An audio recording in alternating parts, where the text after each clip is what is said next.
Bonjour à tous et à toutes. On va commencer. Déjà merci à tous, d'être là et d'assister à ce webinaire.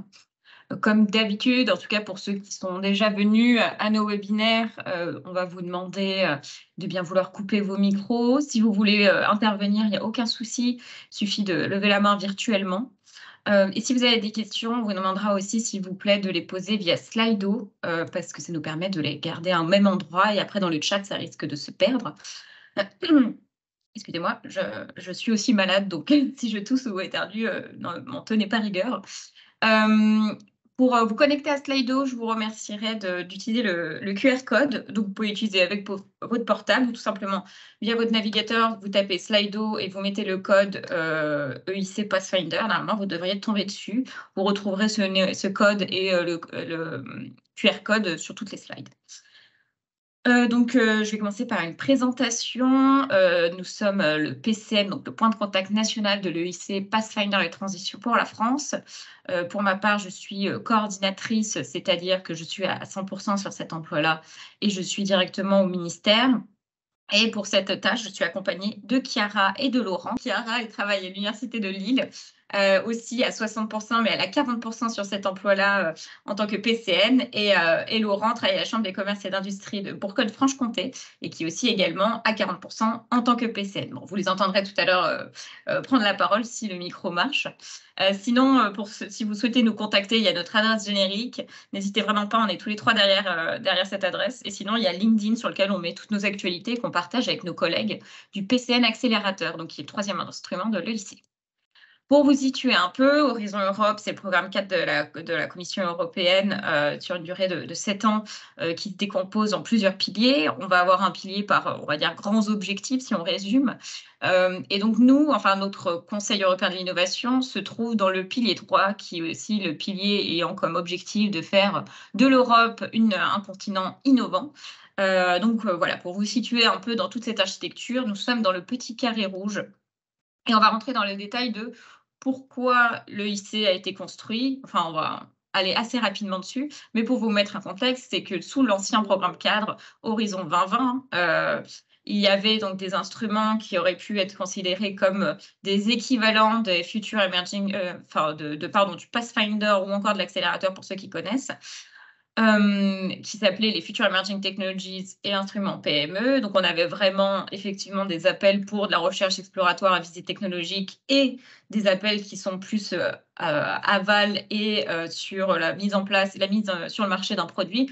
Mais on n'avait pas de continuité, on n'avait pas des instruments pour répondre à tous les besoins. Donc, il a été nécessaire de créer un continuum, qui se concrétise via le Conseil européen de l'innovation.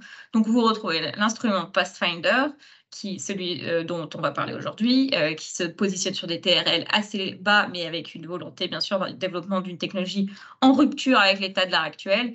Mais on a aussi le Transition qui porte très bien son nom, puisqu'il fait la transition vers l'accélérateur, qui est celui qui va, comme son nom également l'indique, accélérer la mise sur le marché et les dernières étapes de la création du produit.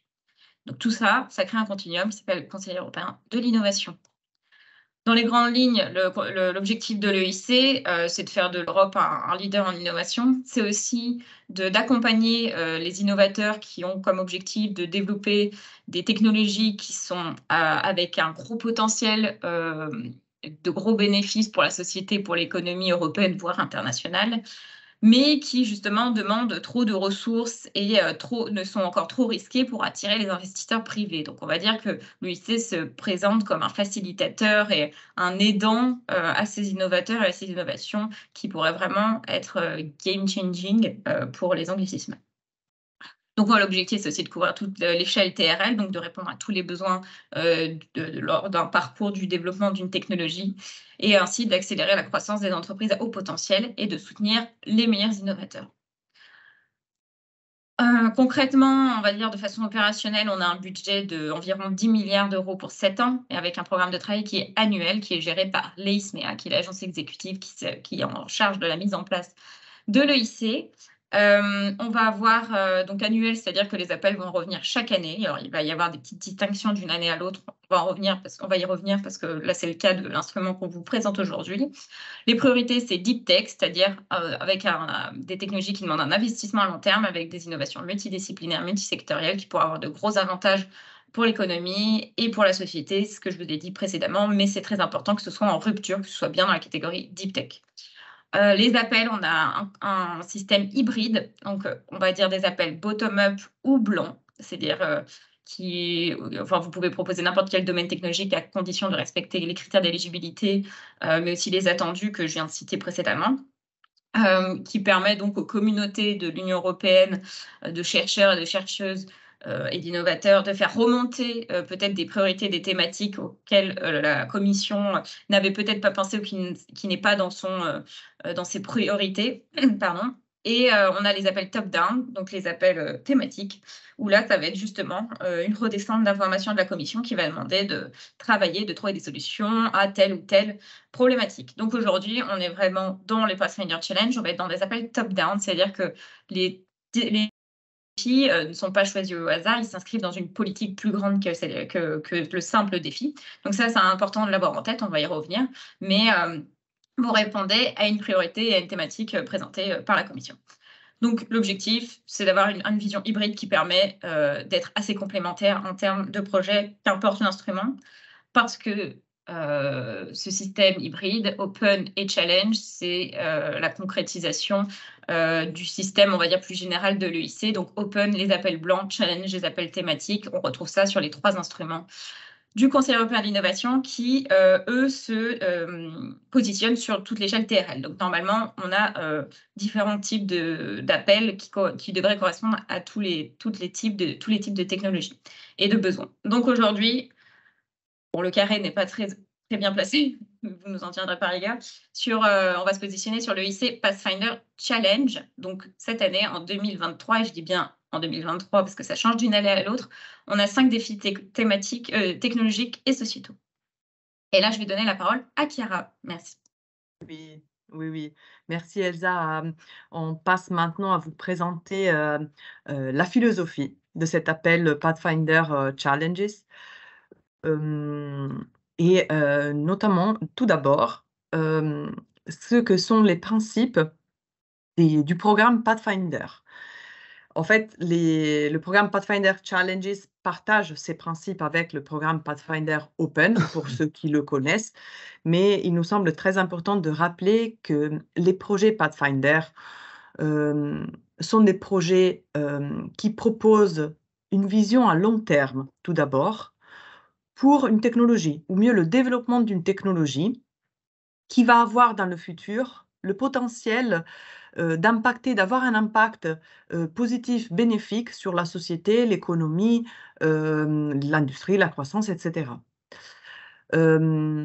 C'est des recherches, des technologies qui présentent une approche et une méthodologie de développement basée sur le principe dit de high risk, high gain, à haut risque, mais à haut potentiel de bénéfices, d'innovation. Ce sont aussi des technologies, c'est pas n'importe quelle technologie, on va dire, mais des technologies qui présentent une forte dimension dite deep tech. Donc des technologies de rupture, d'innovation à la frontière des connaissances. On dit souvent que ce n'est pas parce que quelque chose n'a pas été fait avant que c'est un projet Pathfinder. Il faut avoir bien ça en tête pour bien répondre aux attentes qui sont celles de ce programme. Donc c'est des projets qui vont établir des recherches qui permettent de poser les fondations de la technologie visée. Il ne s'agit pas ici d'arriver au marché, au développement, à la mise sur le marché d'une technologie. On reste bien, comme l'a illustré Elsa tout à l'heure, sur des TRL qui sont bas, donc sur des recherches qui posent les fondations plutôt de la technologie. In fine, il s'agit de faire le pont un peu entre la science de laboratoire et le développement technologique. C'est un peu l'ambition de ce programme Pathfinder. Chaque projet dans chacun des challenges, des défis, déclinera les objectifs du projet à sa façon, à sa manière, mais globalement, les objectifs communs des projets essais Pathfinder présentent des recherches qui sont interdisciplinaires. En effet, les ISMEA, la Commission, pensent que c'est justement au carrefour des disciplines, quand on croise les regards de plusieurs disciplines, de plusieurs domaines de la science, que les nouvelles idées plus poussées, plus avancées, plus disruptives peuvent émerger. L'objectif principal d'un projet Pathfinder, ce sera une preuve de concept. À la fin du projet, on attend une preuve de concept de la technologie visée. Et bien sûr, comme on l'a dit, la validation des bases scientifiques pour cette technologie. Il est très important dans les objectifs des projets Pathfinder, il n'y a pas la mise sur le marché, par exemple, mais il est fondamental de prévoir l'après en termes d'exploitation et dissémination des résultats, des outputs, des outcomes de vos recherches dans ce projet. Donc, la partie impact prend toute son ampleur, toute son importance ici. Pour entrer plus en détail, pour les Pathfinder Challenges, encore une fois, voilà, c'est des solutions technologiques innovantes basées sur les toutes nouvelles orientations scientifiques et technologiques. On est ici, encore une fois, à la pointe, à la frontière des recherches et des technologies. Ce qui est important de retenir, c'est que pour chaque challenge, donc pour chaque défi, il y a une façon de construire et de regrouper les projets par portfolio. Ces portfolios de projets sont des groupes de projets qui permettent d'explorer des approches complémentaires ou concurrents sur le même défi, sur le même challenge.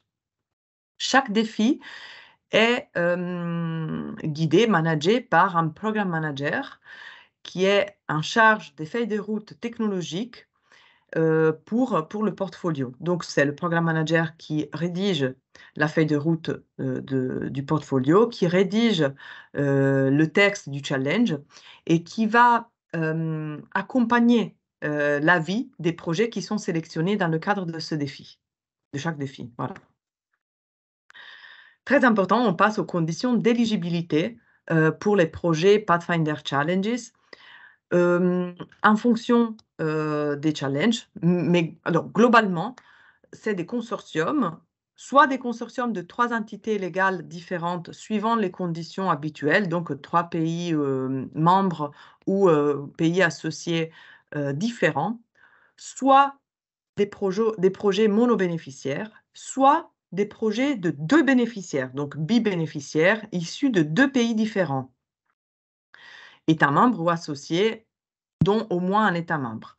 Attention, si 3 entités, c'est 3 pays différents. Si 2 entités, c'est 2 pays différents. Il y a encore des projets qui se font un peu, qui passent à la trappe parce que n'ont pas bien respecté ces conditions d'éligibilité. Attention aussi aux pays associés.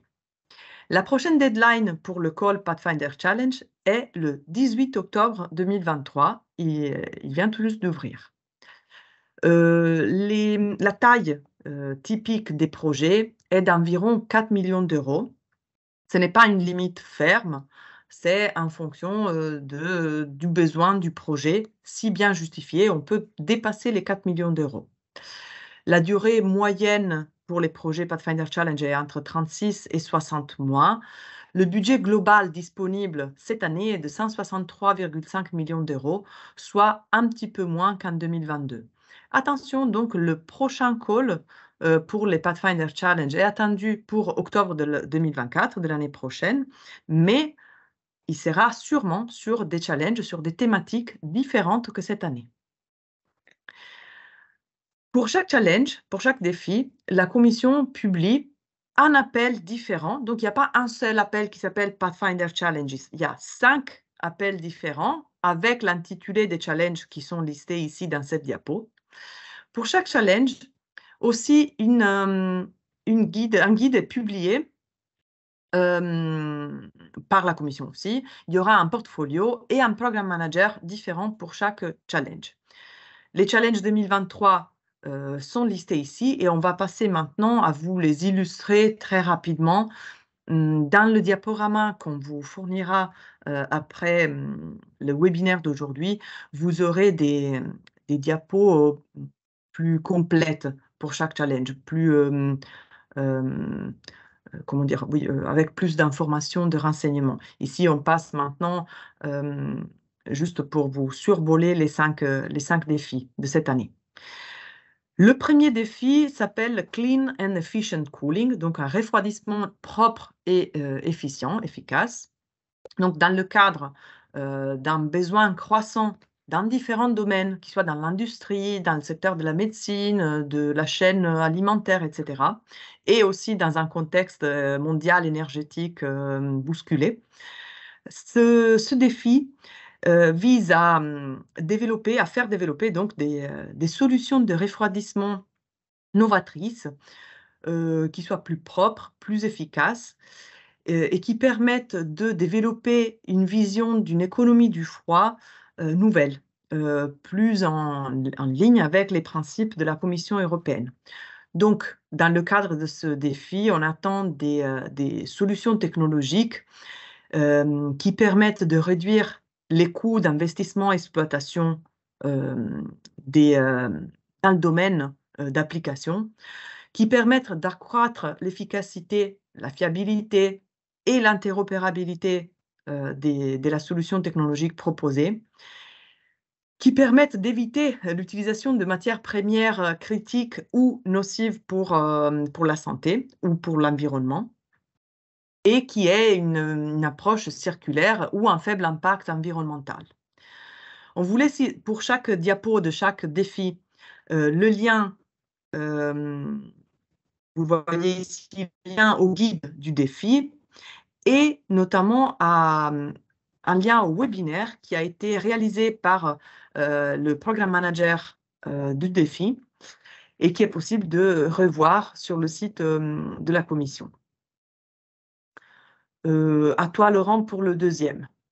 Alors, le deuxième challenge concerne Architecture, Engineering and Construction, Digitalization for a Novel Trial of Design, Fabrication and Materials.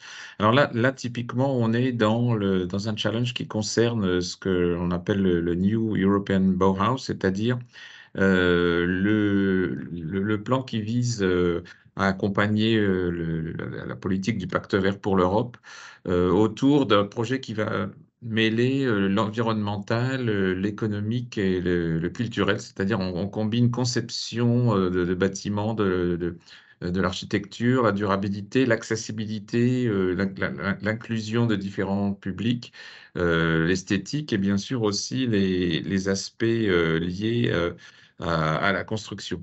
Donc, il s'agit ici de développer des technologies permettant d'intégrer ce qu'on appelle la triade numérique, hein, c'est-à-dire de la conception sur la partie numérique. Ça inclut aussi tout ce qui est BIM, hein, pour ceux qui sont dans la construction, le building.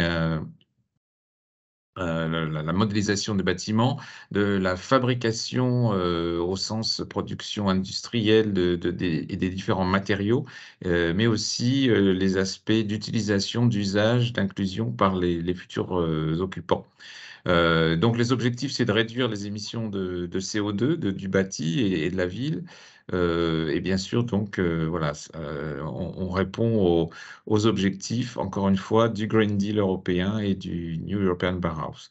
Donc vous retrouverez l'ensemble des aspects liés à ce défi dans le guide. Alors c'est un défi qui est un petit peu nouveau, c'est un sujet un petit peu nouveau par rapport au Pathfinder. Tout confondu, il n'y a pas eu beaucoup de projets sur ces sujets-là. Et c'est quelque chose sur lequel sont vraiment attendus non seulement ces aspects d'architecture de bâtiment, mais il y a un fort impact du numérique également. Donc vous pourrez télécharger, comme sur le premier challenge, le guide du défi dans le lien qu'on vous a mis et visionner le replay du webinaire qui a été organisé par l'EIC. Donc le programme manager en charge de ce challenge, c'est Franck Mouvet. Et je laisse la parole à Elsa, Aïda. poursuivons. C'est à moi. Donc, du coup, je vais vous parler du troisième challenge qui est la nutrition de précision, si on s'amuse à traduire. Donc, c'est un challenge qui va se positionner, on va dire, entre le côté bio et côté santé. C'est-à-dire que si on regarde côté cluster, pour ceux qui connaissent le pilier 2, on va se retrouver entre le cluster santé, mais aussi le cluster bio-environnement. Ce qu'on va essayer d'identifier dans ce challenge-là, le lien entre alimentation et santé de façon précise. Donc, le but, c'est d'étudier et de fournir des preuves scientifiques du rôle de l'alimentation dans les maladies chroniques, mais aussi dans les maladies qui sont chroniques mais non transmissibles. Donc, c'est-à-dire, ça peut être lié à l'alimentation comme l'obésité ou la malnutrition, ou des maladies chroniques non transmissibles telles que le diabète et l'hypertension, mais pas seulement, c'est-à-dire non limité à ça. Donc, si on regarde un peu les objectifs, je ne sais pas si Chiara et Laurent viennent de le dire et que j'ai déconnecté pendant 2 secondes, mais on va vous fournir en plus sur le PowerPoint une slide avec plein de détails, beaucoup plus de détails. C'est-à-dire que là, c'est un peu résumé, on ne voulait pas vous mettre des gros textes sur le challenge, surtout que en soit, toute l'information nécessaire, elle se trouve surtout dans le challenge guide ou dans le webinaire qui est réalisé, là, qui a été mis. Mais on vous a fait une slide un peu plus, on va dire, fournie, qui sera dans la version envoyée. Donc voilà. En tout cas, pour les objectifs de ce challenge, ça va être par exemple d'étudier les relations de cause à effet entre l'alimentation, le microbiome et les glycanes en prévision d'un impact potentiel sur la personnalisation de l'alimentation humaine. Là, je vous dis un peu les objectifs que vous pouvez retrouver. Identifier les ingrédients alimentaires, les éléments alimentaires, les procédés technologiques, les additifs, les autres modes d'alimentation qui ont un effet négatif sur la santé humaine et le vieillissement. Élaborer des recommandations pour la reformulation de nouveaux produits et procédés alimentaires, etc. etc. Donc là, vous pouvez retrouver sur cette page le challenge guide avec un petit lien. Vous pouvez aller visionner le webinaire qui a été réalisé par le IC et par le programme manager Ivan Stefanik. Je fais un petit trailer pour une annonce qu'on fait à la fin et que peut-être certains ont vu passer. Mais on a un événement qui est organisé à Paris au ministère le 12 juin. Et il y aura Ivan Stefanik. Donc, si c'est un challenge qui vous intéresse, ça peut vraiment valoir le coup de venir parce qu'il y aura des tables rondes où, en fait, c'est vous qui allez faire la table ronde. Alors, nous, on a plein de questions aussi en backup, mais vous aurez vraiment l'opportunité de poser les questions qui vous intéressent sur le challenge, sur sa façon de voir, peut-être en apprendre plus parce que c'est quand même la personne à séduire lors du comité d'évaluation. Donc, voilà. Et c'est tout pour ce challenge. Du coup, je continue sur le 4e défi qui concerne Responsible Electronics, l'électronique responsable. Et donc, effectivement, dans le cadre d'une volonté de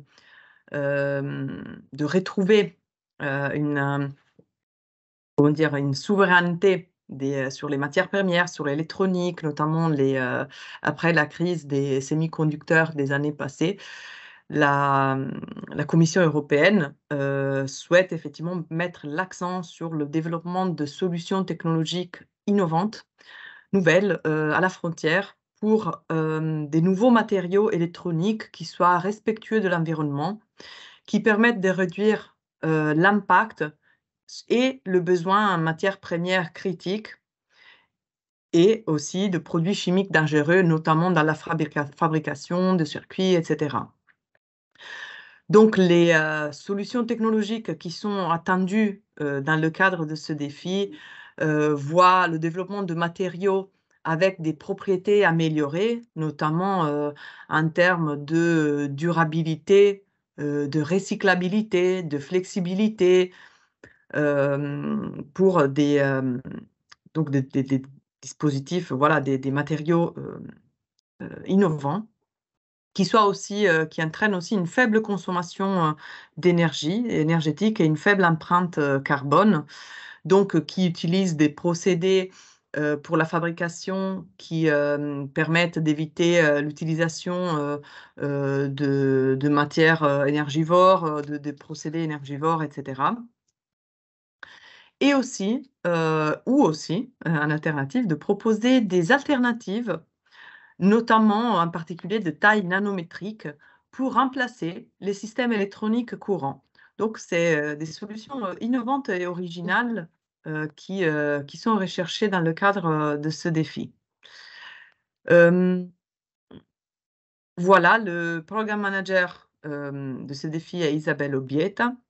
Vous avez encore une fois les liens au guide et au replay du webinaire.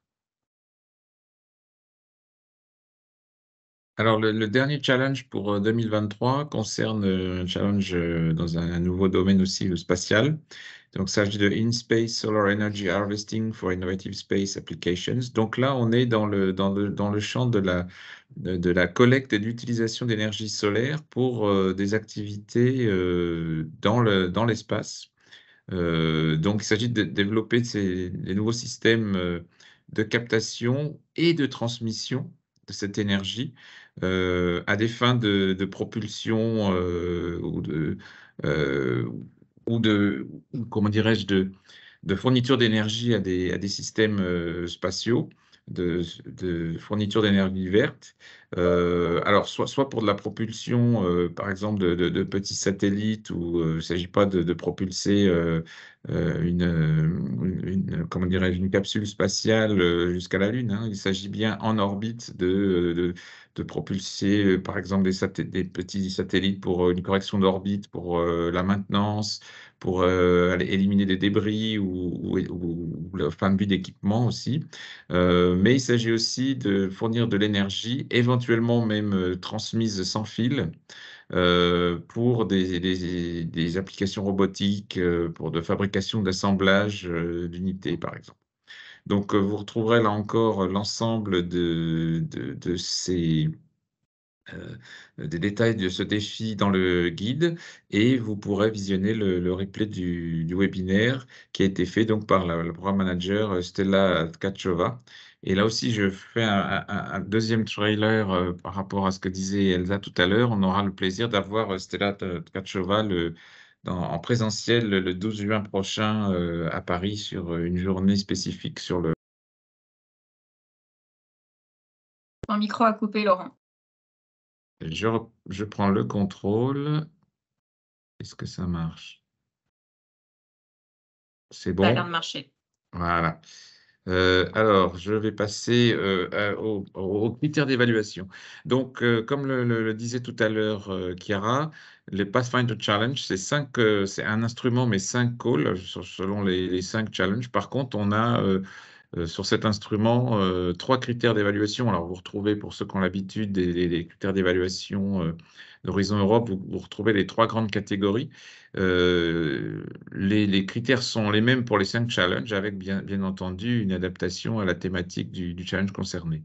Donc, le premier critère, qui concerne l'excellence, a un poids de 60% de la note, avec un seuil d'éligibilité à 4 sur 5.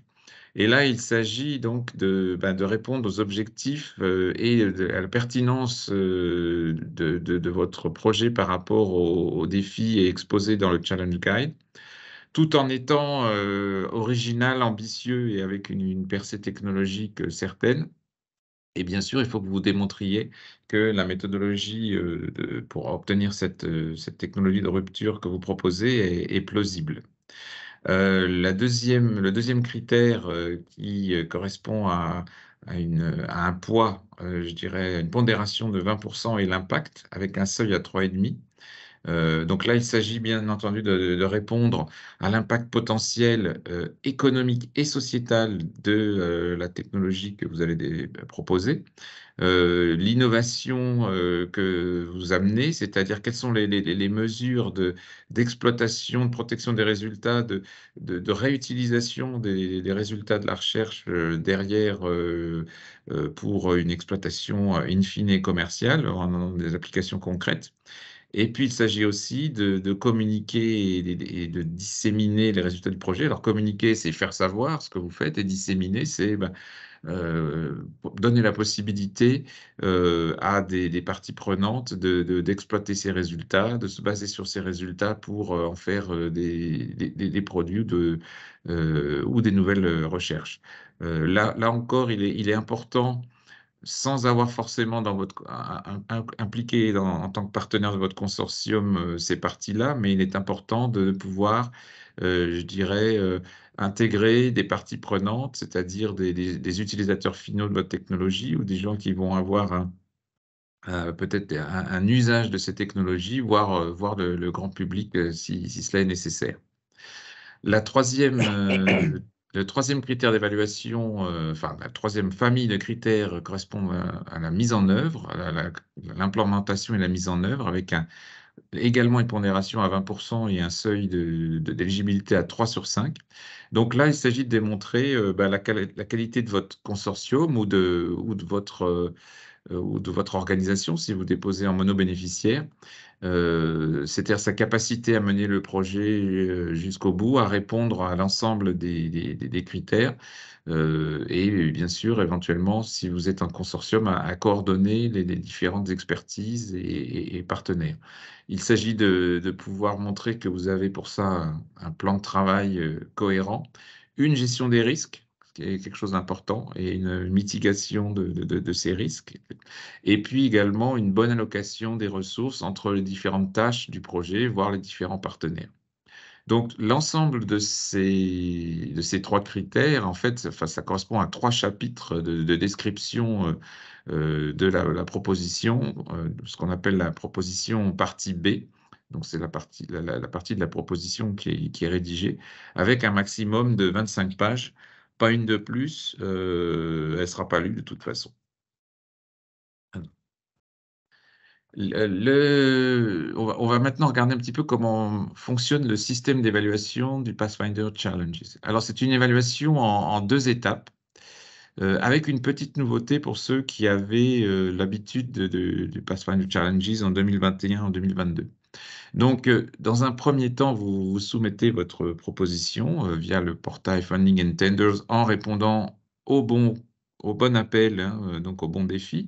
Donc ça, avec une date limite le 18 octobre, on l'a vu tout à l'heure. Et ensuite, votre projet est évalué à distance par au moins 3 experts évaluateurs indépendants. Nous aurons l'occasion de le redire sans doute, mais j'en profite pour signaler ici que lorsque vous déposez votre proposition, vous avez dans ce qu'on appelle la partie A, donc la partie administrative de la proposition, un choix de mots-clés qui permettent d'orienter le domaine plus précis dans lequel votre projet se situe. Alors bien sûr, un projet, le Pathfinder Challenge, il est déjà dans un domaine bien normé par le challenge lui-même, mais le sous-domaine ou le secteur où vous trouvez va être comment dire, indiqué par ces mots-clés. Mais ces mots-clés, n'oubliez pas qu'ils ont aussi un autre usage. Ils ont pour effet de permettre à la commission de sélectionner les évaluateurs qui vont évaluer votre projet. Donc, soyez bien attentifs à choisir des mots-clés pertinents pour ça. Je referme la parenthèse. Donc, environ à 2 mois, enfin entre 1 mois et demi et 2 mois et demi après ce dépôt et donc cette évaluation à distance, vous aurez, et ça c'est nouveau en 2023, ce qu'on appelle la phase de rebuttal, la phase je dirais, comment dirais-je, de précision. C'est quelque chose qui, pour ceux qui connaissent, qui existe déjà dans le Pathfinder Open, mais qui n'existait pas dans le Pathfinder Challenges et qui a été introduit cette année. Donc, cette phase vous permet d'avoir les premiers commentaires des 3 évaluateurs suite à l'évolution à distance, et elle a pour objet de vous permettre de répondre à ces commentaires sur d'éventuelles incompréhensions ou erreurs. Alors, il ne s'agit pas de dire non, non, en fait, c'est pas ça c'est pas ça qu'on veut faire, ou on ajoute du contenu parce que ça serait pas lu ou pas pris en considération. Il s'agit bien, si à un moment vous considérez que l'évaluateur a mal interprété ou mal compris une partie de votre projet, il s'agit d'expliquer cela. Et pour ceci, vous avez maximum 2 pages à 4 que vous devez, enfin, ça doit tenir sur 2 pages à 4 et que vous devez renvoyer impérativement sous 8 jours calendaires après réception de cette lettre d'évaluation. Alors, ça veut dire quoi? Ça veut dire, si on est fin octobre, il faut que vous prévoyiez qu'aux alentours des fêtes ou je dirais, ouais, de tout début janvier, vous aurez peut-être sous 8 jours à répondre à cette phase de rebuttal. Ensuite, à l'issue de cela, votre proposition va être classée. Si elle est, et si elle est au-delà du seuil, elle va être, enfin du seuil d'évaluation, donc c'est la pondération hein, des 3 notes précédentes, avec pour chacune le seuil respectif de chacun des 3 critères, la slide précédente qu'on a commenté tout à l'heure. Donc ensuite, votre proposition va être considérée par le comité d'évaluation, qui va déjà les classer en fonction de la note, mais ensuite, le comité d'évaluation, qui comprend donc des évaluateurs indépendants et le programme manager du défi concerné, c'est important, va ensuite, je dirais, prendre en considération non seulement la note qu'a obtenue votre proposition, mais aussi ce qu'on appelle les considérations de portfolio et sur lesquelles on va revenir dans le prochain slide. Et ça, c'est très important pour vous de comprendre parce que parfois, on a eu, surtout sur le Pathfinder Challenge 2021, on a eu des personnes étonnées d'avoir été mieux notées que certaines propositions, mais cependant pas retenues. Donc on va vous expliquer qu'en fait, il ne suffit pas d'avoir la meilleure note, il y a aussi une considération de portfolio qui rentre en jeu. Et donc au bout de 5 mois à peu près, donc c'est-à-dire à fin mars, vous aurez le résultat final de l'évaluation. Alors, ces considérations de portfolio, qu'est-ce que ça veut dire? Ça veut dire que d'un point de vue un peu global, l'EIC, vous verrez que dans la façon dont sont rédigés les challenge guides, enfin vous verrez que pour chaque défi, chaque challenge, il y a un certain nombre de sous-défis ou de typologies de problématiques à adresser sur lesquelles l'EIC, la commission, cherche à avoir des projets. Donc, elle cherche à se constituer, enfin, chaque programme manager, en fait, cherche à se constituer un portfolio de projets qui ne sont pas tous identiques, ou tout au moins qui n'adressent pas tous le même sujet. C'est pour ça que dans chacun des portefeuilles, vous verrez il est décrit, on cherche par exemple sur l'espace, on cherche à avoir à la fois des systèmes, si je reviens sur le challenge 5 espace que j'ai décrit tout à l'heure, on cherche à avoir à la fois des systèmes de collecte d'énergie solaire pour de la propulsion, mais on cherche aussi à avoir des systèmes robotiques de maintenance, mais on cherche. Donc, ça veut dire, si je prends cet exemple, ça veut dire si par exemple, l'EIC reçoit, mettons, 10 projets qui sont en lien avec le système de collecte d'énergie solaire pour la propulsion. Et mettons 3 projets en lien avec, je dis un peu n'importe quoi, hein, c'est pour illustrer, 3 projets en lien avec la robotique spatiale.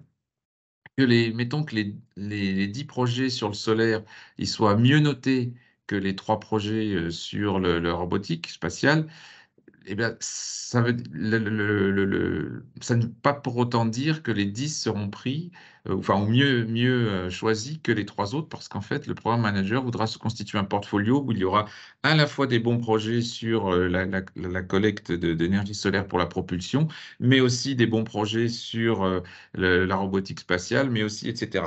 Donc, en fait, le système d'évaluation, ce qu'on appelle les considérations de portfolio, c'est on prend d'abord le ranking, c'est-à-dire la meilleure notation, et ensuite on va regarder par rapport au challenge concerné, quels sont les projets qui adressent tel ou tel sous-défi, de façon à se constituer un portfolio relativement, on va dire, pas homogène, mais plutôt hétérogène, c'est-à-dire traitant l'ensemble des sujets recherchés. Voilà. Et ça explique aussi pourquoi, si on prend donc ça c'est dans un challenge considéré, mais si on prend l'ensemble des challenges, il arrive que par exemple, par exemple c'est arrivé en 2022, même en 2021, qu'on ait des challenges où la proposition la moins bien notée est par exemple je dis n'importe quoi, à 4,7. Et sur d'autres challenges, la proposition la mieux notée va être en même temps à 4,5. Donc on pourrait dire, ça peut paraître bizarre, sur le Pathfinder Open, pour ceux qui connaissent, ce n'est pas du tout le cas. Mais sur le Pathfinder Challenge, on est bien à la fois sur la volonté d'avoir un nombre de projets par challenge à peu près équivalent, puisque le budget par challenge, ça on ne l'a pas dit, mais à peu près équivalent. Et aussi, dans chacun des challenges, des sujets variés et différents en fonction des sous-défis qui figurent dans le Challenge Guide. Voilà, j'espère que j'ai été relativement clair sur ce sujet. En tout cas, vous allez retrouver toutes les informations sur ces différentes sous-catégories et considérations de portfolio dans chacun des Challenge Guides. Il peut y avoir aussi parfois le comité d'évaluation qui peut proposer quelques ajustements mineurs si c'est nécessaire pour avoir, comment dirais-je, un portefeuille plus équilibré. Alors, les programmes managers, donc vous voyez qu'aujourd'hui, ils sont au nombre de 10. Donc là, on peut considérer que le nombre de DIC Program Manager est à peu près figé maintenant. On est donc sur 10 programmes managers. Il y en a 4, je crois, qui ont été recrutés depuis l'année dernière et qui couvrent l'ensemble des sujets sur lesquels l'Europe considère qu'il y a, je dirais, matière à des technologies de rupture avec un certain regain de souveraineté et, in fine, l'émergence de startups deep tech et de potentiel de croissance forte. Joe, j'écoute un Alors, truc sur un programme. pardon. Désolé, j'avais un micro branché. Désolé. Pardon, c'est pas grave, mais si vous avez des questions, n'hésitez pas à les poser dans Slido. Alors, le programme manager, comme on l'a dit tout à l'heure, il est en charge de feuilles de route technologiques de son portfolio. Donc, il s'agit de suivre le projet, éventuellement de réorienter ses objectifs, voire de suspendre ou terminer un projet. Alors ça, on ne l'a pas encore vu, mais c'est théoriquement possible. Il peut demander des changements pour, je dirais, plus coller avec les objectifs de la feuille de route, ou peut-être, je dirais, si deux projets sont assez similaires, les faire diverger ou converger à l'inverse, si on voit qu'il y a des possibilités soit de croisement, soit de traiter deux sujets différents. Il peut aussi aider le porteur de projet à faire appel à ce qu'on appelle le Business Acceleration Service, c'est-à-dire c'est donc un service interne à l'EIC qui permet de mettre en relation avec des mentors ou des investisseurs ou des grandes entreprises ou industriels. Et éventuellement, il peut aussi suggérer à l'issue en fonction de l'évolution des projets des résultats plutôt technologiques du projet, d'utiliser une partie de ces résultats au travers d'une spin-off ou d'une start-up pour aller soit vers le IC Accélérateur, soit vers un autre type de financement. Ce qu'il faut noter, deux choses, c'est que certains projets Pathfinder Open, donc un sujet blanc, peuvent éventuellement rejoindre le portfolio. C'est-à-dire que ce ne sont pas des projets Pathfinder Challenge, ils ont bien été évalués comme Pathfinder Open, mais le programme manager peut considérer qu'il rentre dans le sujet d'un de ces défis et rejoindre son portfolio. Alors, quand on fait partie d'un portfolio, ça veut dire quoi aussi, concrètement? Ça veut dire que, alors pour l'instant, ce que je vous dis est un peu nouveau et on n'en a pas une vue complètement exhaustive. Et justement, je refais un petit teaser, c'est pourquoi on organise cette réunion le 12 juin pour que deux programmes managers, Stella et Ivan, puissent vous expliquer un peu le fonctionnement à la fois de ces considérations de portfolio et de la vie d'un portfolio, puisque l'idée, c'est aussi de faire travailler entre les projets. Alors, je vous livre là aussi le témoignage qu'on a eu d'un précédent porteur. Je crois que c'était dont le programme manager était Yordanis, Arzimanoglu, si ma mémoire est bonne, et qui leur a imposé, une fois le projet déposé, d'avoir un work package sur les activités de portfolio. Donc, c'est peut-être quelque chose à prendre aussi en considération lorsque vous allez construire votre projet, que le programme manager est susceptible de vous demander, et c'était pas rien, hein, parce que Elsa, je sais plus, je parle sous ton contrôle de mémoire, c'était pas loin de 5%, je crois, du budget à consacrer à ces activités de portfolio. Donc, c'est-à-dire une réunion peut-être annuelle ou semestrielle, je ne me rappelle plus, de l'ensemble des coordinateurs du défi ou du portfolio considéré à Bruxelles, des échanges entre les projets. Donc voilà, c'est quelque chose qui, pour l'instant, on a un œil un peu neuf là-dessus. Je pense que les programmes managers aussi, et tous ne fonctionnent pas exactement de la même façon, mais on aura l'occasion le 12 juin de leur demander plus de précision. Mais sachez que ces considérations de portfolio, ce n'est pas simplement au niveau de l'évaluation, c'est aussi au niveau de la vie du projet. Donc, la feuille de route d'un portfolio, elle peut aussi évoluer en fonction de l'actualité, je dirais, notamment, on l'a vu par exemple sur les semi-conducteurs, on parlait du Challenge 4 tout à l'heure avec Chiara, sur ce regain de souveraineté par rapport à l'électronique. Donc, en fonction je dirais, on peut parler du CHIP Act ou d'autres, je dirais, actes politiques de la Commission européenne. Donc, en fonction de ça, la feuille de route peut évoluer et donc une interaction avec les projets sera nécessaire. Donc voilà un petit peu quel est le rôle des programmes managers, ces considérations de portfolio, comment elles s'organisent. Et je pense qu'on en saura beaucoup plus le 12 juin et on vous invite à être nombreux présents. Alors, un petit focus sur les résultats du Pathfinder Challenges. Donc, ce qu'il faut, donc pour l'instant, on a le recul de 2 années, hein, donc avec un taux de succès qui est de l'ordre de 10%, un peu plus, ou à peine plus. Entre 2021 et 2022, c'était à peu près les mêmes nombres. Pour la France, on est à peu près sur les mêmes taux, alors un peu plus en 2021. Et donc, ce qu'il faut retenir, c'est qu'on a à peu près, pas tout à fait un quart des participants qui sont des entreprises. Et parmi celles-ci, on a même 20% des coordinations ou monobénéficiaires qui sont des entreprises. Alors, sachez que des projets monobénéficiaires, ça reste très, très, très réduit. C'est possible, hein, on l'a dit tout à l'heure, mais on ne voit que 1 à 2 projets qui sont réellement retenus. Pourquoi? Parce que souvent, le reproche qui peut être fait, alors ça ne veut pas dire qu'il ne faut pas y aller, hein, en monobénéficiaire, le reproche qui peut être fait, c'est que certaines structures n'ont pas la capacité, n'arrivent pas à démontrer aux évaluateurs qu'ils ont la capacité à couvrir l'ensemble des sujets d'un projet Pathfinder Challenge et ça paraît peut-être trop gros en monobénéficiaire. D'où je dirais, une prudence si vous allez en monobénéficiaire et si vous n'arrivez pas à démontrer que vous avez la capacité à couvrir l'ensemble des sujets et de répondre aux critères. Alors, quand je dis l'ensemble des sujets, ça ne veut pas dire l'ensemble des défis d'un challenge, hein, mais ça veut dire l'ensemble des aspects d'excellence, d'impact et je dirais, de pouvoir toucher les différents publics et parties prenantes. Alors, en moyenne, un projet, vous voyez que c'est malgré tout 5,7 partenaires, hein, donc le monobénéficiaire reste rare.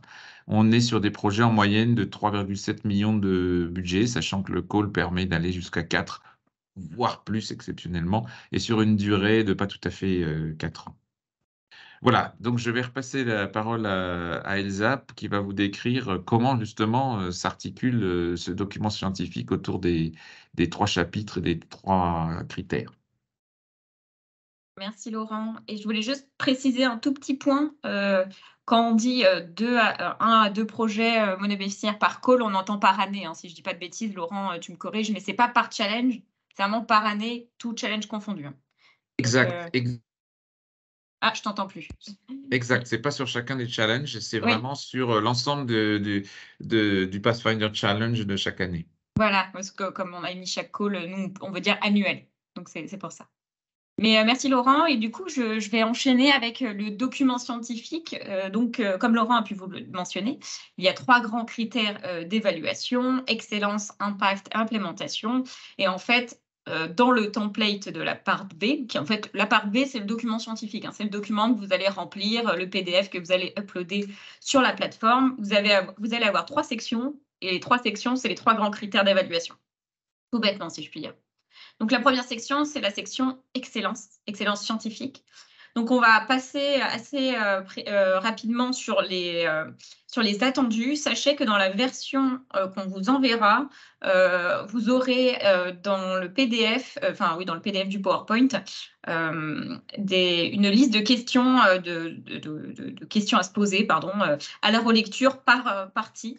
Ce qui vous permettra d'avoir un certain recul sur votre projet et sur ce que vous avez pu indiquer. Par exemple, alors je ne sais pas si elle est visible, mais voilà, ça vous l'aurez de toute façon. C'est-à-dire que c'est des petites questions à se poser à la relecture qu'on vous laissera dans la proposition. Mais nous, on va se concentrer sur ce qui est attendu, on va dire dans les grandes lignes. Donc, dans la partie excellence scientifique, on va vous demander de préciser, de démontrer en fait que vous avez une vision à long terme. Comme on a dit, c'est pas que dans l'instant. Alors, bien sûr, vous présentez votre projet, mais vous présentez votre projet sur le long terme.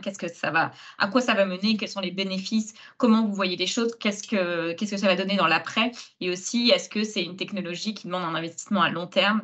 Donc, vraiment avoir cette vision à long terme, qui est le mot d'ordre, qui est l'un des gatekeepers de l'EIC Pathfinder. J'ai entendu un micro, je ne sais pas si ça a déjà été coupé.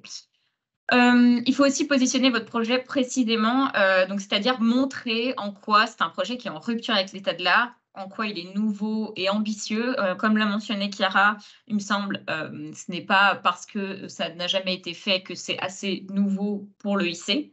Il faut montrer pourquoi c'est en rupture et que c'est quelque chose qui est absolument nécessaire de financer et qui peut vraiment être révolutionnaire dans le milieu, qui peut être créateur de nouveaux marchés ou alors vraiment créer un nouveau chemin dans des marchés présents. Après, on va utiliser le principe des objectifs SMART, donc spécifiques, mesurables, qui sont atteignables, réalistes et dans une durée de temps définie. Donc, tout ça, c'est des choses qui vous seront demandées et à préciser. Ils arriveront à évaluer si ce que vous proposez est réaliste, tout en étant ambitieux, c'est toute la subtilité. Mais c'est quelque chose sur lequel on va vous juger pour voir si considérer votre projet comme pertinent et on va dire ayant proposé la meilleure méthodologie pour atteindre les objectifs présentés, ce qui fait une belle transition avec évoquer la méthodologie on va aussi vous demander la question de dimension de genre s'il est nécessaire. Quand on parle de dimension de genre dans la partie 1, on parle de dimension de genre dans le cadre de la recherche. On ne parle pas des chercheurs et des chercheuses.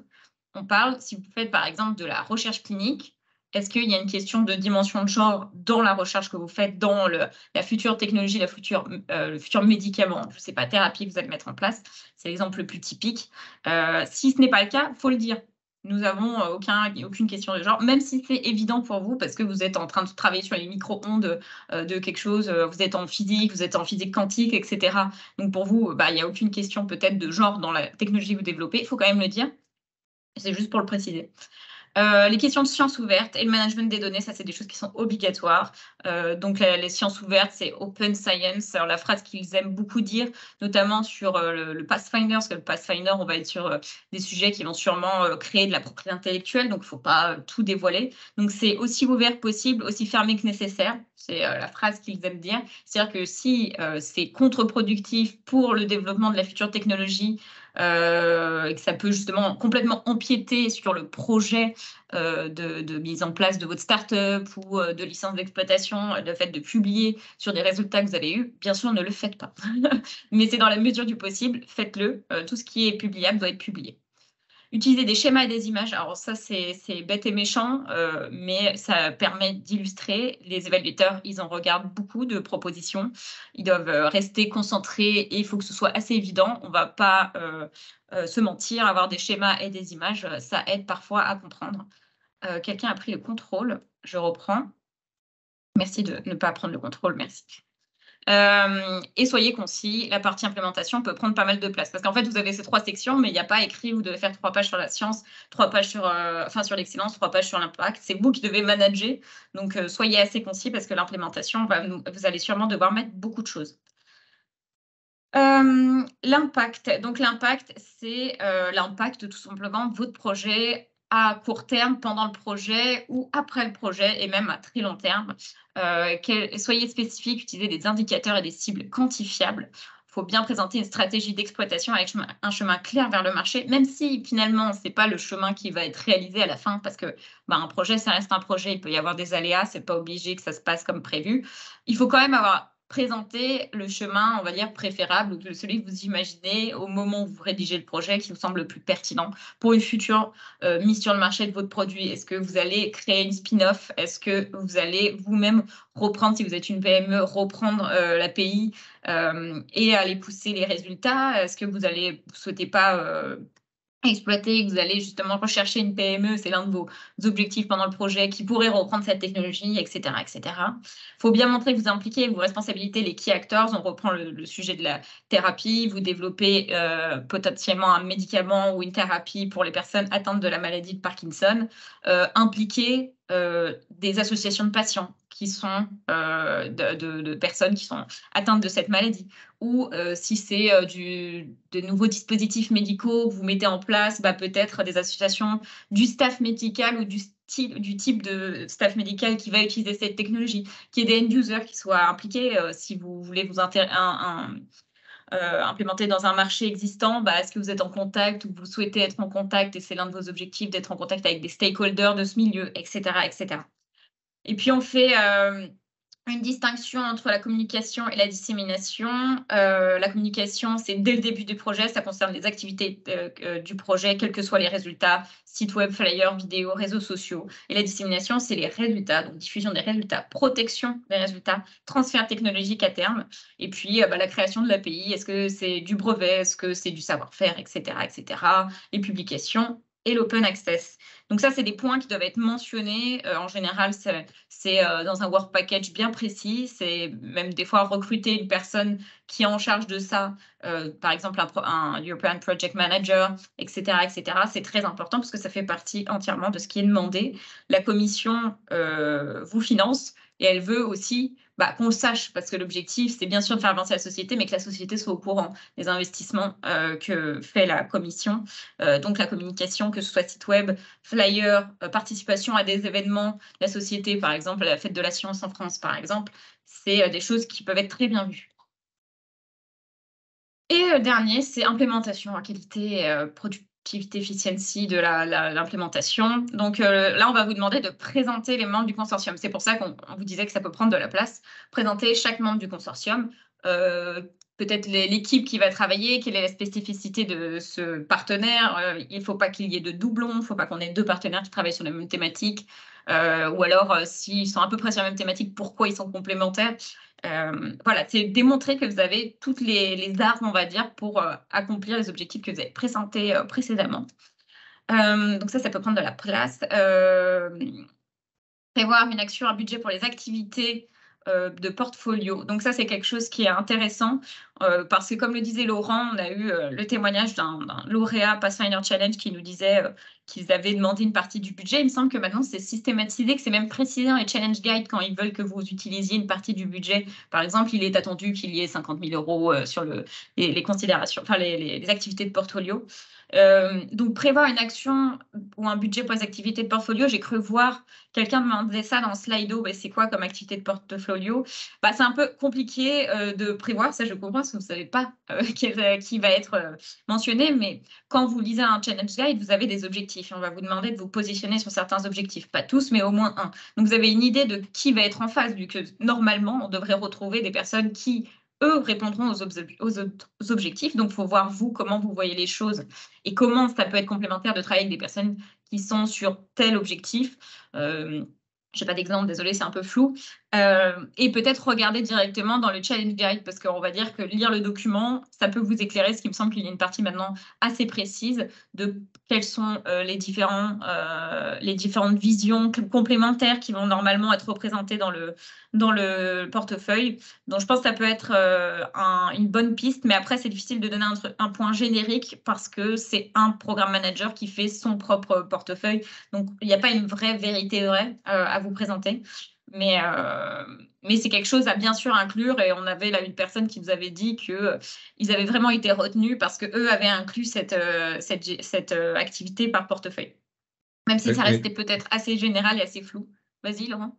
Là, je dis peut-être qu'on pourra répondre à la fin, puisqu'il y a une question qui est posée là-dessus, on pourra répondre en étayant un petit peu le sujet, tout au moins sur l'exemple Ouais, qu'on oui. connaît. Mais comme, oui, oui, oui, effectivement, on pourra revenir dessus. Mais là, comme c'est un sujet qui peut vous être demandé dans l'implémentation, je pense que ça peut être intéressant de bien le garder en tête et que c'est ici, qu'il apparaîtra et qu'il faut absolument l'inclure. Parce que c'est ça qui fait la distinction entre un challenge et un open. S'il y a des financements exceptionnels, d'exceptional funding, c'est là qu'il faut le dire. Alors, je fais un gros disclaimer sur les exceptional funding. Comme son nom l'indique, c'est exceptionnel. C'est-à-dire que, comme on a pu vous le préciser, les entités issues d'États membres ou de pays associés sont éligibles au financement, peuvent faire partie des 3 entités légales différentes ou, enfin, en tout cas, de la règle d'éligibilité. Mais il arrive des cas exceptionnels où une entité qui n'est ni dans un État associé ni dans un État membre soit financée. Alors, elle ne comptera pas dans les pays éligibles de base de toute façon.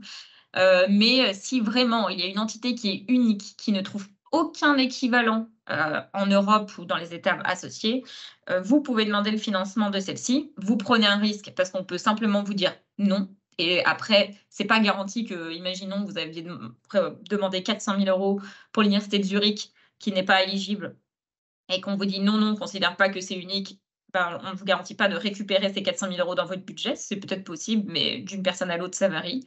Donc voilà, si vraiment c'est essentiel et que vous ne voyez pas votre projet autrement, il faut le tenter, mais sinon, on vous conseille de faire gaffe.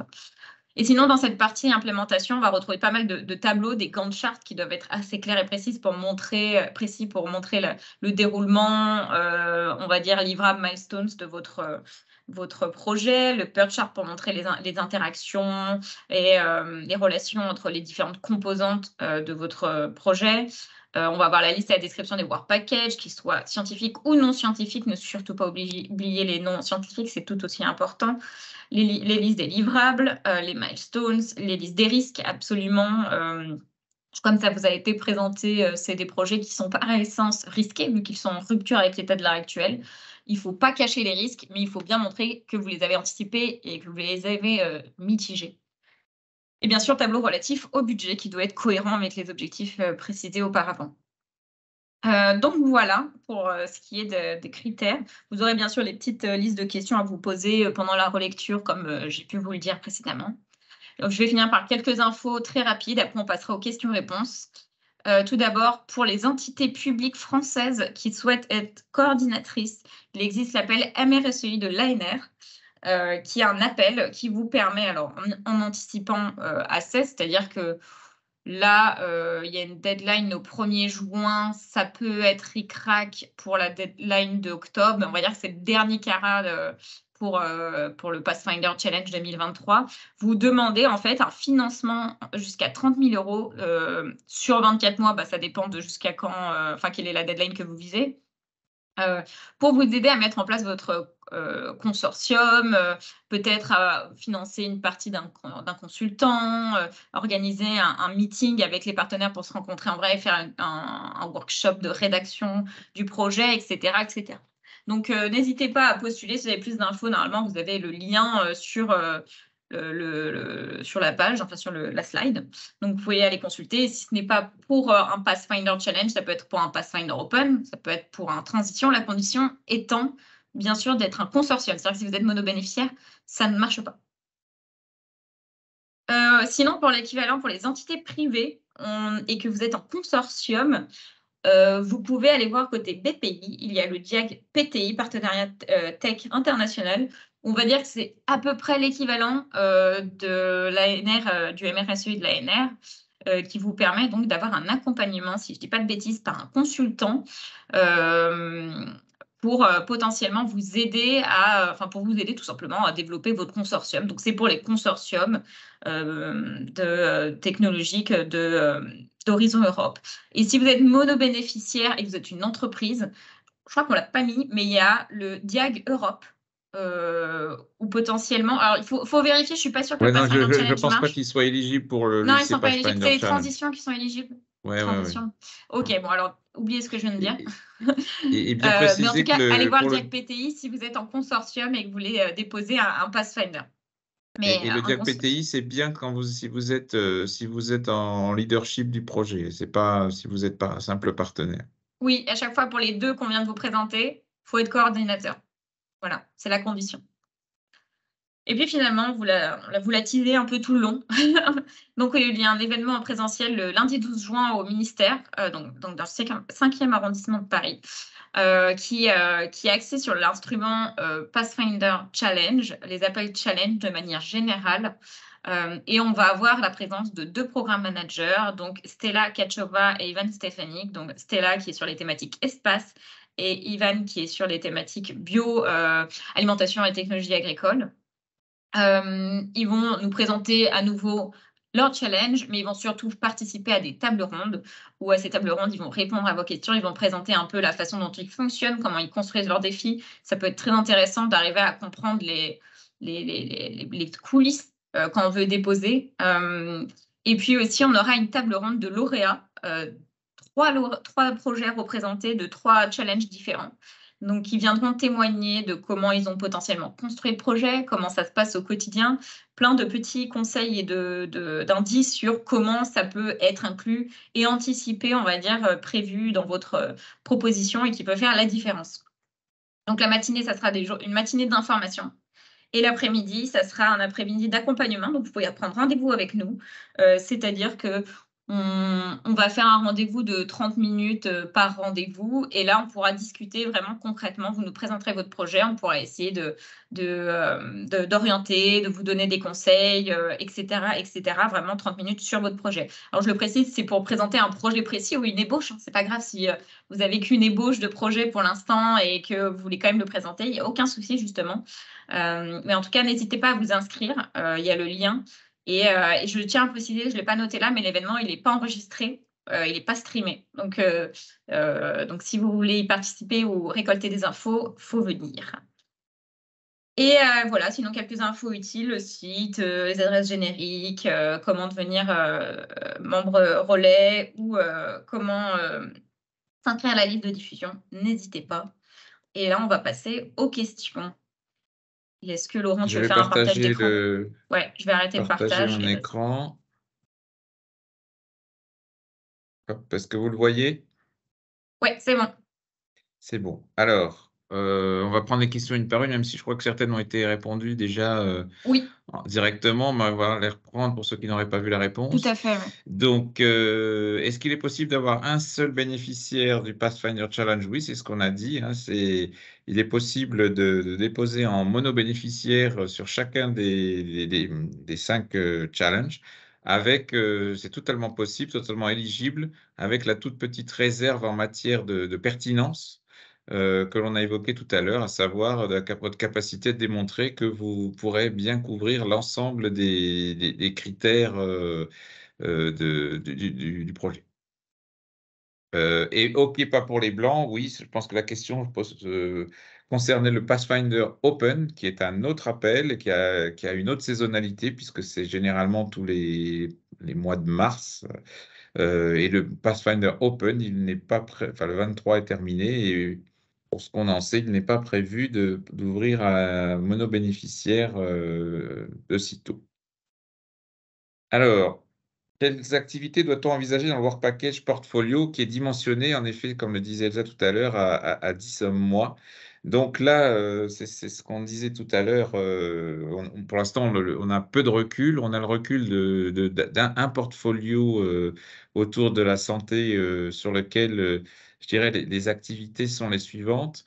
C'est des rencontres régulières entre les coordinateurs des projets, avec le programme manager, de façon à faire un point sur l'avancement des différents projets et de voir comment les projets peuvent éventuellement se nourrir l'un l'autre en termes de résultats à des fins je dirais, à des fins de résoudre une problématique sociétale. Alors, ça peut être, par exemple, si on est sur le défi nutrition de précision, on voit qu'il y a plusieurs, je dirais, solutions liées à des pathologies qui vont être adressées. Il peut être intéressant d'imaginer que les différents projets suivant les pathologies vont je dirais, avoir des interactions. On peut imaginer aussi à un moment qu'il va y avoir peut-être des rencontres entre ces... Là j'extrapole parce qu'on en saura plus le 12 juin. Au-delà des croisements entre projets, on peut imaginer aussi qu'il y aura des rencontres avec, je dirais, euh, à certains points d'avancée du projet, des éventuels utilisateurs finaux ou, ou des exploitants des résultats technologiques. Mais là encore, c'est des choses qui ont été vaguement précisées par les programmes managers, mais qui n'ont pas encore eu lieu aujourd'hui parce que les premiers projets Pathfinder Challenge, ce sont ceux de 2021 et qui ont commencé il y a moins d'un an, on va dire, ou une petite année. Et donc, pour l'instant, on n'en est pas encore à pouvoir vraiment mesurer des activités de portfolio au-delà de ça. Mais ce qui est précisé dans dans les intentions et le programme de travail, c'est ça, c'est du croisement entre projets, des réunions régulières avec le programme manager de différents projets et peut-être des échanges avec l'industrie ou les futurs exploitants des technologies qui seront développées. Je ne sais pas si tu veux ajouter quelque chose, Elsa, mais OK. Non, c'est clair. Alors, est-ce qu'un topic challenge est suivi par un seul programme manager ou peut-il y avoir plusieurs challenges suivis par plusieurs programmes managers? Et en même temps, la question subsidiaire qui est à peu près la même, pourquoi il y a plus de programmes managers que de challenges? Alors, a priori, ce qui est annoncé, c'est que chaque challenge est suivi par un programme manager. Après, on peut imaginer que quand il y a des défis qui sont un peu au croisement de plusieurs sujets, qu'il y a un moment justement des activités de portfolio croisées. Ça, je pense qu'on aura une réponse plus précise le 12 juin. On pourra reposer la question à Stella et à Ivan. Mais aujourd'hui, clairement, la feuille de route d'un programme manager qui aboutit je dirais, à un call, enfin à un challenge, c'est un programme manager, un challenge. Et pourquoi il y a plus de programmes managers que de challenge? Eh bien, tout simplement parce que il ne faut pas regarder que le lycée Pathfinder. Les programmes managers, ils ont une activité sur l'ensemble de la chaîne de l'EIC qu'Elsa vous a rappelé en introduction, à savoir on part du Pathfinder, mais il y a ensuite l'étape transition et in fine l'accélérateur. Et donc cette année, il y a l'EIC a démarré en 2021 avec de mémoire 5 ou 6 programmes managers. Aujourd'hui, on en est à 10. Donc, la volonté a été de permettre à ces nouveaux programmes managers d'avoir leur propre challenge et un certain nombre des plus anciens, entre guillemets, n'en ont pas eu cette année sur le Pathfinder, mais en ont eu par exemple sur le Transition.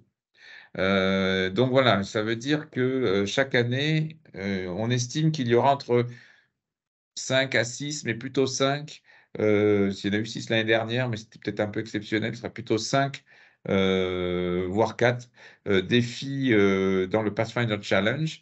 Et certains programmes managers se constituent un portfolio, et ceux qui s'en sont déjà peut-être un peu constitués un, comme par exemple sur la santé ou sur l'économie circulaire de mémoire, ou l'efficacité énergétique, je ne sais plus, vont plutôt essayer d'avancer dans la chaîne TRL et avoir un nouveau défi sur le transition, comme c'est par exemple le cas cette année en transition où on a micro nano bio devices, où on a aussi intelligent energy.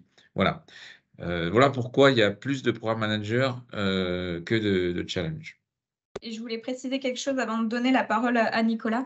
Effectivement, comme le disait Laurent, en fait, il y a des personnes, enfin des programmes managers qui ont eu des challenges l'année dernière aussi. Et en fait, comme il y a un suivi, il y a vraiment un travail continu. C'est aussi permettre de ne pas les charger, ne plus avoir ne plus leur permettre d'avoir le temps de suivre leur portefeuille. Et puis, petit disclaimer, en soi, ce fonctionnement de challenge guide, de sélection par portefeuille, etc., c'est une spécificité, Pathfinder. C'est-à-dire qu'effectivement, il y a des challenges transition et des challenges accélérateurs qui ont aussi des objectifs bien précis sélectionnés par le programme manager, mais toute cette notion, on va dire, de construction complémentaire, bien précise, d'interaction, d'hommes-moi qui sont demandés sur le portefeuille, ça c'est quelque chose de très Pathfinder. Donc je voulais juste faire ce petit disclaimer là-dessus, parce que si vous souhaitez déposer sur un accélérateur challenge, c'est différent le fonctionnement, il faut voir avec le PCM accélérateur, on n'a pas exactement le même niveau d'implication. Et peut-être donner la parole à... Pardon, vas-y Laurent, tu voulais. Alors, peut-être par contre aussi pour préciser qu'il faut quand même avoir en tête, dans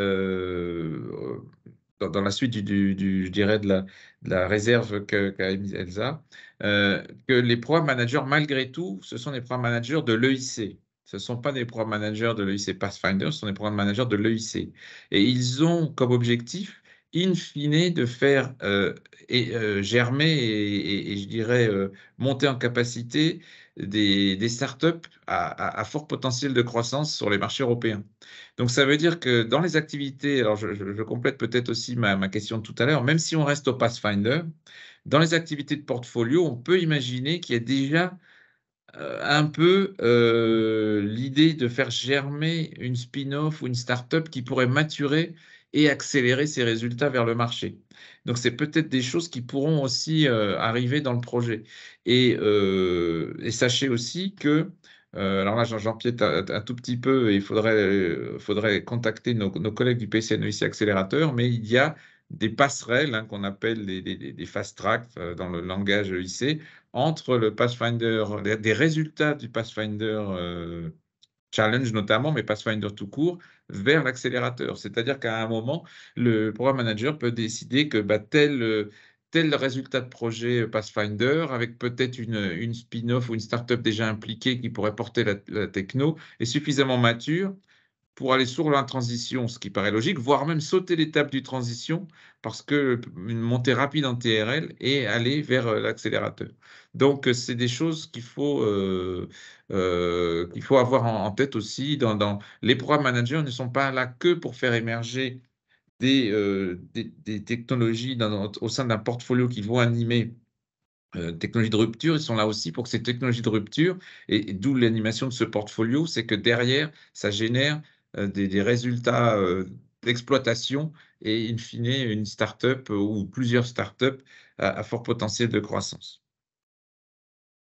On va peut-être donner la parole à Nicolas, si je ne dis pas de bêtises, qui avait la main levée. Oui, merci. Donc oui, c'était pour préciser un peu la question là sur les challenges qui sont couverts par éventuellement plusieurs programmes managers. En fait, la question, c'était aussi par rapport aux aspects de lobbying via les GTN là, pour faire remonter des sujets, des topics de challenge. Du coup, c'était de savoir est-ce que l'EIC, ils sont ouverts à des sujets qui seraient justement à l'interface et potentiellement couverts par plusieurs programmes managers, ou c'est plutôt quelque chose qu'il faut éviter et se concentrer sur proposer des projets qui rentrent pleinement dans le portfolio d'un programme manager. Je vais répondre, Laurent, tu compléteras si tu le souhaites, mais je ne sais pas s'il y a vraiment une règle comme ça à respecter. En tout cas, ça sera donné à un programme manager, mais je ne pense pas qu'ils veulent absolument, vu qu'ils incitent à la multidisciplinarité, avoir des choses qui restent dans des cases.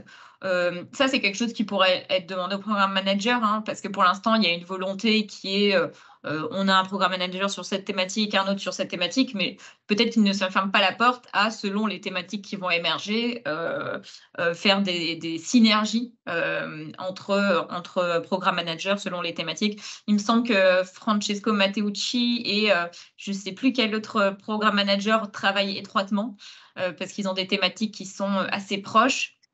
Donc, je ne pense pas qu'ils se ferment à ça. Et puis, de toute façon, en GTN, quand on est encore en phase on va dire, de préparation très amont du programme 4, du programme de travail de l'année suivante, il ne faut pas hésiter à faire remonter les thématiques ou à contacter Olivier Mallet là-dessus. Mais je pense que c'est une question qui est intéressante, qui pourrait être demandée, parce que comme c'est des nouveaux acteurs, hein, comme on le précise, et c'est pour ça qu'on a eu envie de faire cet événement, c'est aussi l'occasion de poser toutes ces questions, parce que tout n'est pas gravé dans la roche. Et donc, ça serait intéressant d'en avoir le cœur net et de leur poser ces questions-là. Mais a priori, de ce qu'on comprend de l'EIC, j'ai l'impression qu'ils ne se ferment pas non plus toutes les portes. C'est-à-dire que ce n'est pas si strict que ça. et c'est une possibilité qui n'est pas non plus inenvisageable. Je ne sais pas, Laurent, si toi, tu avais des Non, non, retours c'est ça. Ils sont et leur feuille de route, pardon, n'est pas figée dans le marbre comme tu disais, et elle peut évoluer. Donc, je dirais que leur leitmotiv, malgré tout, c'est la souveraineté la souveraineté européenne sur certains secteurs industriels et enfin, le regain de souveraineté, maintien ou regain de souveraineté et l'émergence de start-up à potentiel. Donc, si c'est une technologie qui peut permettre euh, de redonner de la souveraineté ou de maintenir la souveraineté européenne dans un domaine, souveraineté industrielle, j'entends, et faire émerger des startups qui vont devenir des champions sur ces technologies, ils vont être ouverts. Mais c'est vraiment cet objectif et celui-là seul, je dirais, qui va piloter la feuille de route et les sujets qui vont être adoptés par les programmes managers, et beaucoup plus peut-être que sur d'autres pans d'activité d'Horizon Europe où on va avoir peut-être un peu moins cet objectif immédiat.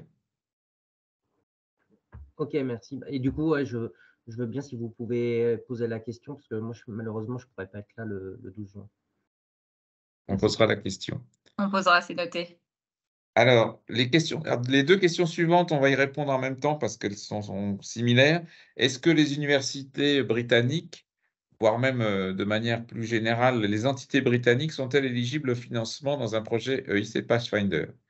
Alors, Elsa, tu veux répondre sur le sujet parce que Ouais, je peux répondre Voilà. si vous voulez. Du coup, en fait, il faut savoir, comme je pense que vous le savez pour certains d'entre vous, le Royaume-Uni n'est pas associé encore, c'est en cours d'association, mais ce n'est pas associé. Donc pour l'instant, les entités britanniques ne sont pas éligibles.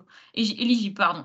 Il y a effectivement, peut-être que vous en avez aussi entendu parler, une garantie qui a été mise en place par le gouvernement britannique, c'est-à-dire que dans tous les cas, le Royaume-Uni, tant qu'il n'est pas associé, ne peut pas faire partie des 3 entités légales différentes ou 2 entités légales différentes. Mais pour ce qui est de son financement, le Royaume-Uni a mis en place une garantie qui est si d'ici la contractualisation, imaginons que votre projet a été accepté, vous avez demandé 200 000 € pour l'entité britannique et entre-temps, le Royaume-Uni n'est toujours pas associé, donc ils ne sont pas éligibles au financement. Le Royaume-Uni se porte garant, le gouvernement britannique se porte garant de financer ces 200 000 € sur votre projet. Donc en soi, il n'y a pas de manque à gagner. Mais cette garantie, je viens d'aller vérifier, elle est valable pour l'instant que pour les projets dont la deadline est avant juin 2023. Donc pour l'instant, on n'a aucune garantie qu'il y ait une garantie pour la deadline d'octobre. Donc pour l'instant, il faut vraiment considérer le Royaume-Uni comme une entité non associée. Si c'est vraiment des partenaires qui sont nécessaires et que vous souhaiteriez voir participer au moins en termes de financement, pas en termes d'éligibilité, parce que comme je le répète, ne prenez pas le risque de baser votre éligibilité sur la participation du Royaume-Uni. Peut-être attendez de voir est-ce que cette extension de garantie par le gouvernement britannique va aller jusqu'à octobre. Je pense qu'on en saura plus vers juin, du coup, quand celle-ci aura terminé déjà. Je ne sais pas si c'est très clair, mais voilà, petit à petit, ils étendent leur garantie, parce qu'un jour, ils souhaitent être quand même associés, mais c'est quelque chose qui est en stand-by depuis un moment, donc ils l'étendent de petit à petit, mais c'est toujours de 3 mois en 3 mois, donc pour l'instant, aucune garantie que les entités britanniques soient financées pour la deadline d'octobre. Donc voilà, il faut prudence. Alors peut-être juste un point, parce que j'ai rencontré un représentant britannique il y a 15 jours. Donc pour l'instant, rien n'est officiel, comme le dit Elsa, mais l'objectif du gouvernement britannique est d'étendre cette garantie tant qu'elle est nécessaire. C'est-à-dire, pour l'instant, si vous voulez, l'association officielle du Royaume-Uni à Horizon Europe dépend d'une association plus générale du Royaume-Uni à un certain nombre je dirais, de programmes européens, enfin, de programmes ou de politiques européennes, et que cette association, elle bute un peu, les négociations butent, et donc c'est reporté de 6 mois en 6 mois, d'où la garantie du gouvernement britannique, et elle-même reportée de 6 mois en 6 mois.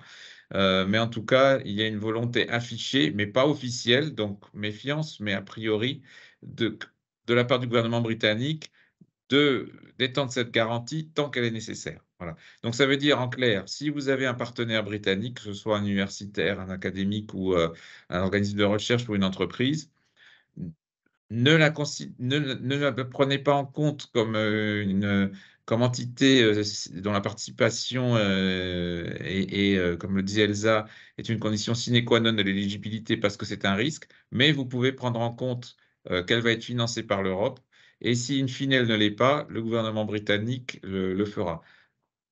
On vous propose aussi de revoir au 1er juillet si, en effet, tel que le gouvernement britannique l'annonce, enfin en a l'intention, cette garantie est reportée officiellement, puisqu'aujourd'hui, voilà, c'est le 30 juin. Alors, question suivante, et je crois que c'est... Alors, question suivante. Est-ce que le consortium entreprise labo de recherche universitaire reste à privilégier? Alors, j'aurais tendance à dire que c'est pas ce qui reste à privilégier, mais c'est ce qu'on observe le plus courant. Là encore, tout va dépendre, je dirais, vraiment de la capacité que vous avez au sein seul ou au sein du consortium à répondre à l'un des points enfin, à l'ensemble du challenge guide, alors pas forcément à l'ensemble des différentes solutions technologiques attendues dans chaque défi, mais au moins à un sous-ensemble, enfin à un sous-défi technologique et à tout ce qui est tout ce qui est concerné par ce défi, à la fois en termes d'excellence scientifique, en termes d'impact, de capacité d'impliquer les parties prenantes, utilisateurs finaux, éventuellement le public s'il est concerné. Je pense par exemple si on est sur le challenge espace, la capacité d'impliquer les utilisateurs finaux qui vont être les exploitants de satellites ou ceux qui font les lanceurs, ou je dirais les utilisateurs finaux des données peut-être, ou etc. Tout va dépendre de votre capacité à montrer que vous pouvez atteindre ces différents publics, vous pouvez répondre scientifiquement et technologiquement aux différentes disciplines à mettre en œuvre pour développer cette technologie. Voilà. Donc, ce qu'on peut vous dire aujourd'hui, c'est qu'on observe que, vous avez vu les statistiques tout à l'heure, dans la majorité des cas, on a un consortium entreprise-labo, voire labo-labo, mais on ne peut pas dire que c'est à privilégier. Tout dépend, je dirais, de votre taille, de votre capacité à répondre à ces défis. Dernière question, est-ce qu'un projet sur un système électronique à faible impact environnemental utilisant des matériaux flexibles peut entrer dans le challenge 4 orienté matériaux? Alors peut-être on va, Elsa, je ne sais pas si on peut peut-être permettre à la personne d'interagir par micro, parce que je ne suis pas certain d'avoir bien compris la fin de la question. En tout cas, la réponse à cette question va figurer dans le challenge guide. Alors j'avoue que je ne connais pas par cœur, mais si en effet le système que vous proposez est un système qui permet, je dirais, de proposer des composants électroniques qui ont un plus faible impact environnemental, que l'on répond bien, donc c'est un matériau qui, je dirais, va être de moindre impact, de moindre coût peut-être, de coût au sens coût environnemental, coût sociétal. Relisez le challenge guide, mais a priori, ça pourrait rentrer dans Oui. dans le défi concerné.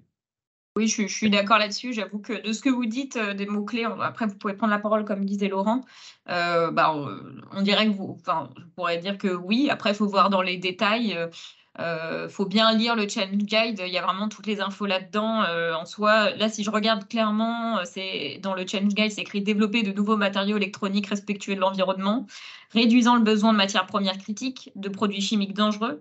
Les projets soutenus dans le cadre de ce défi doivent offrir soit des matériaux avec propriétés améliorées, telles que la flexibilité que vous mentionnez, la durabilité, la recyclabilité en fin de vie, une faible consommation d'énergie, une faible empreinte carbone, ou des alternatives, y compris de taille nanométrique, pour remplacer les systèmes électroniques courants. Donc, en tout cas, de votre phrase, je dirais que oui, à vous après de le prouver et de le détailler dans votre